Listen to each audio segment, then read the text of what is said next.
तमिलनाडु की सियासत में सस्पेंस ही सस्पेंस है। ऐसा लग रहा है जैसे सांप सीढ़ी का खेल चल रहा है। कभी थलापति विजय की टीवीके की सरकार बनती दिखाई देती है तो कभी डीएमके एआईएडीएमके के बीच गठबंधन की हवा चलती है। कभी सरकार बनने की बात आती है तो कभी फिर इंतजार बढ़ जाता है। थलापति विजय कभी सरकार बनाने के लिए बहुमत होने की बात करते हैं तो कभी उनके नंबर कम पड़ जाते हैं। पहली खबर आई कि थलापति विजय आज सरकार बनाएंगे और शपथ ग्रहण आज होगा, मगर अब तमिलनाडु में फिर से ट्विस्ट आ गया है। ऐसा लग रहा है कि थलापति विजय के शपथ ग्रहण पर फिर से ग्रहण लग गया है।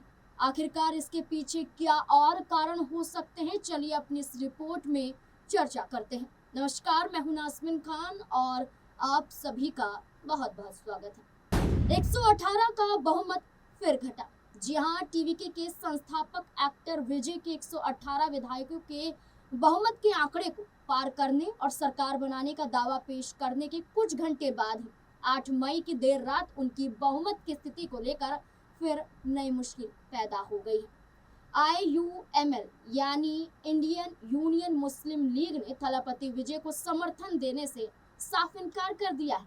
वहीं VCK ने अपना फैसला लंबित रखा है और समर्थन के बदले कई बड़ी शर्तें रख डाली हैं। इससे तमिलनाडु की राजनीतिक स्थिति अस्थिर हो गई और बहुमत के आंकड़े फिर से अनिश्चित हो गए। इन सबके बीच सरकार बनाने को लेकर थलापति विजय की टीवीके के लिए फिर से कोमा लग गया।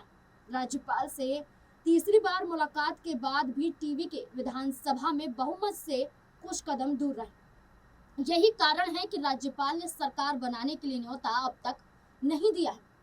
थलापति विजय की टीवीके के पास 108 सीटें। असल में देखें, जो बार बार कहा जा रहा है कि 107 विधायक ही उनकी पार्टी के होंगे, क्योंकि थलापति विजय ने 2 सीटों से जीत दर्ज की थी। ऐसे में 1 सीट उन्हें छोड़नी होगी। अब तमिलनाडु में सरकार बनाने के लिए 118 सीटों की जरूरत है, जो कम पड़ रहे हैं।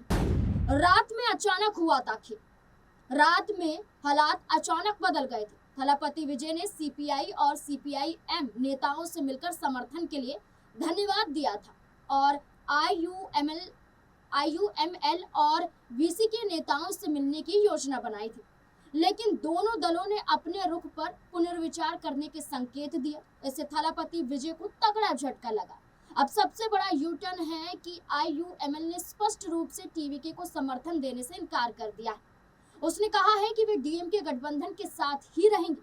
IUML ने कहा है कि हम पहले भी DMK के साथ थे, अब भी हैं और आगे भी रहेंगे। वहीं VCK ने कहा है कि बातचीत जारी है और विजय को समर्थन देने पर अभी अंतिम फैसला नहीं हुआ है। खबर ये भी है कि पार्टी समर्थन के बदले कड़ी शर्तें रखी गई। ये बात तब और मजबूत हो गई जब VCK के उप महासचिव और नवनिर्वाचित विधायक वन्नियारासु ने सोशल मीडिया पर सत्ता और शासन में हिस्सेदारी की मांग की।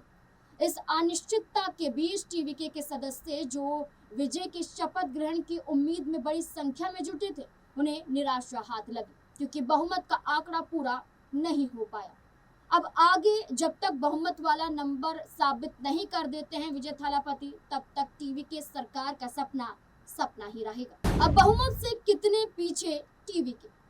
DMK गठबंधन से अलग हुई कांग्रेस ने अपने 5 विधायकों के साथ विजय को समर्थन दे दिया है।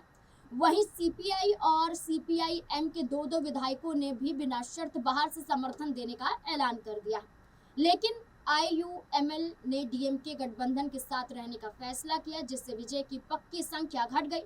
सिर्फ यही नहीं, इन सबके बीच VCK ने भी हामी नहीं भरी। DMK की एक और सहयोगी VCK ने अपने विधायकों के साथ थलापति विजय को समर्थन देने का फैसला किया था। एक उच्च स्तरीय बैठक के बाद पार्टी सूत्रों ने बताया कि VCK ने समर्थन देने पर सहमति जताई है और आज टीवीके को समर्थन पत्र सौंपेगी। पार्टी प्रवक्ता ने भी UNI से इस कदम की पुष्टि की, लेकिन सार्वजनिक रूप से सामने अब तक कुछ नहीं आया, जिससे विजय के बहुमत का आंकड़ा कभी 116 पर अटक जाता है तो कभी 117 पर अटक जाता है। कुल मिलाकर 2 से 3 विधायकों की जरूरत अभी भी विजय थलापति को सरकार बनाने के लिए। सरकार बनाने से पहले टीवीके पर आरोप। एएमएमके पार्टी के प्रमुख टीटीवी दिनाकरन ने विजय पर बड़ा आरोप लगाया है। आपको बता दें कि टीटीवी दिनाकरन ने जो आरोप लगाया है उसके तहत उनका कहना है कि विजय ने उनके दल के समर्थन वाला फर्जी पत्र राज्यपाल को दिया है। इस पर वे शिकायत भी दर्ज करवाएंगे। यही कारण है कि अब भी विजय की पार्टी सरकार बनाने से चूक रही। इन्हीं चर्चाओं के बीच विजय के बॉडीगार्ड ने क्रिप्टेड पोस्ट करके अभिनेता के फैंस को चौंका दिया।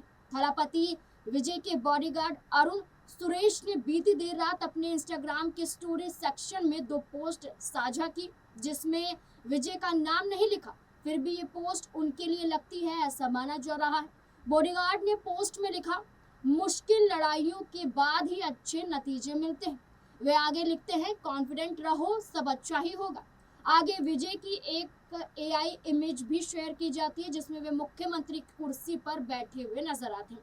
उनके नाम के आगे मुख्यमंत्री लिखा होता है। फैंस की भावुक अपील। इस बीच थलापति विजय के एक फैन का वीडियो सोशल मीडिया पर वायरल हो रहा है, जो आपको दिखाई भी दिया होगा अन्य प्लेटफॉर्म पर, जिसमें वो विजय के घर के बाहर फूट फूट कर रोते हुए नजर आ रहे हैं। वीडियो में समर्थक विजय के घर के बाहर घुटनों के बल बैठकर प्रार्थना करता हुआ दिखाई देता है।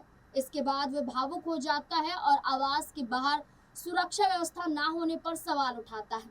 आपको बता दें कि फैन ने कहा कि विजय निश्चित रूप से तमिलनाडु के मुख्यमंत्री बनेंगे और कोई भी ताकत उन्हें नहीं रोक पाएगी। फैन ने कहा कि न्यूज़ चैनल कुछ भी कहे, लेकिन विजय ही इस पद को संभालेंगे। वे हर बाधा का सामना करेंगे और आगे बढ़ेंगे। यहाँ एक भी पुलिस अधिकारी नहीं है उनके घर के बाहर।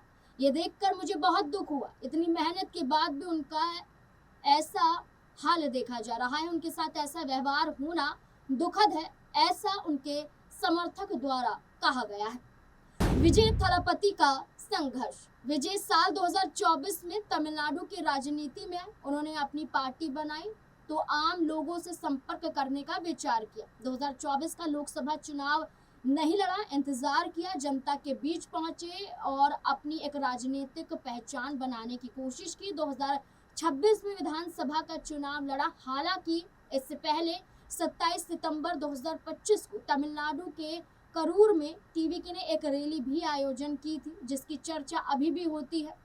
इसकी चर्चा इसलिए होती है क्योंकि इसके बाद विवाद बढ़ जाता है। आपको बता दें कि इस रैली में एक बड़ा हादसा हो जाता है।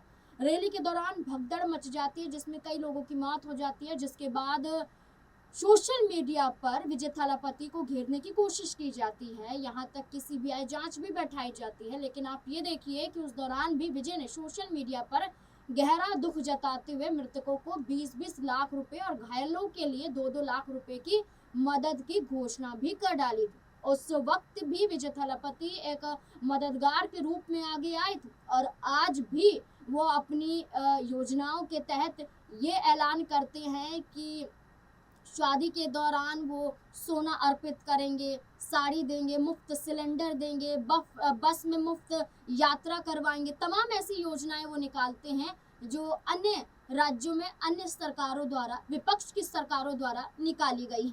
अब ऐसे में देखना होगा कि क्या थलापति विजय जो यहाँ पर मुख्यमंत्री बनने का सपना देख रहे हैं, क्या उनका सपना पूरा हो पाएगा, क्योंकि समर्थन देने की बात करते करते ये दल अपने कदम पीछे कर लेते हैं, जिसके बाद मुश्किलें बढ़ जाती हैं। अब देखना होगा कि तमिलनाडु में और क्या कुछ नया मोड़ आता है, क्योंकि जब तक खबर आप तक पहुंचती है तब तक कुछ ना कुछ तमिलनाडु में नया घट ही जाता है।